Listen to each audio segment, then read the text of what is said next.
So this chapter is really boring.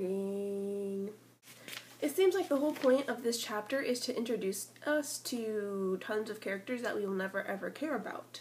We're given more depth to Kate, like how she talks like she's stuck in another decade. I think he sounds quite taken with you. We're introduced to Jose, who's really hot and has a thing for Anna, but Anna's only ever considered him as a friend, so she's never ever gonna go out with him. We learn about Anna's mom, who has creepy psychic powers of figuring out when she meets a guy, and we don't care about her either. Mr. and Mrs. Clayton and John and Patrick are mentioned. Mr. Clayton's youngest brother, Paul, is also introduced. He's probably attracted to Anna too, because everybody's attracted to this girl. We also learn that Anna is a very unique and interesting girl. She does an essay on Tess of duummbbbbb, and she says, "Damn, that woman was in the wrong place, the wrong time, in the wrong century. It'd make her seem like such a deep character if I knew who this person was. But oh, alas, I'm uncultured and don't know these things." She's missing the need a boyfriend gene. And she says that the color of her cheeks can become the color of the Communist Manifesto. You are so cultured. The books she likes are the usual, the classics, British literature mainly. Oh, Anna, you're such a special snowflake. So we find out that asking someone if they're gay is the worst possible thing you could ever do. And Kate's question of the adoption and asking him if he was gay. Ground, just swallow me up now! Every time I think of that question in the future, I will cringe in embarrassment. Then, Catherine Kavanagh. Why did you want to know if he was gay? Incidentally, that was the most embarrassing question. I was mortified, and he was pissed to be asked too. I scowl at the memory. I banish the thought immediately. I am not going there, not after that painful interview. Are you gay, Mr. Gray? I wince at the memory. Anna works at a hardware shop, which is where the interesting parts of the chapter occur.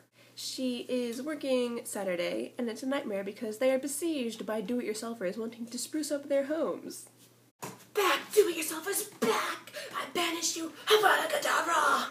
When, surprise, surprise, guess who shows up in her hardware store? You guessed right! Not once does she question how he found where she worked. Is that not creepy? She's like, oh, of course he just wandered in when he's in town. Are you kidding me? He stalked you. He's a creep. To follow the fashion of their awkward farewell from the end of the last chapter, they have a really awkward greeting, but only because Anna's really weird in her descriptions. I was in the area. He says, by way of explanation, I need to stock up on a few things. his voice is warm and husky, like dark melted chocolate fudge caramel. ... Or something. It's a pleasure to see you again, Miss Steele. What doesn't help his creep status is his shopping list. Cable ties, rope, masking tape. Suspicious much? We also see he's creepy possessive, never mind that. He doesn't own her and doesn't even know her, but gets jealous and mad when another male is in her general vicinity. I guess the whole point of this chapter is that they arrange a photo shoot for Kate, who wanted to get original photos of the guy for her newspaper article. And we have more of a chance for Anna and Christian Grey to get to know each other. Oh, so exciting. But we get the pleasure of ending with an oh so awkward farewell. Please, Anastasia. His tongue caresses my name, and my heart once again is frantic.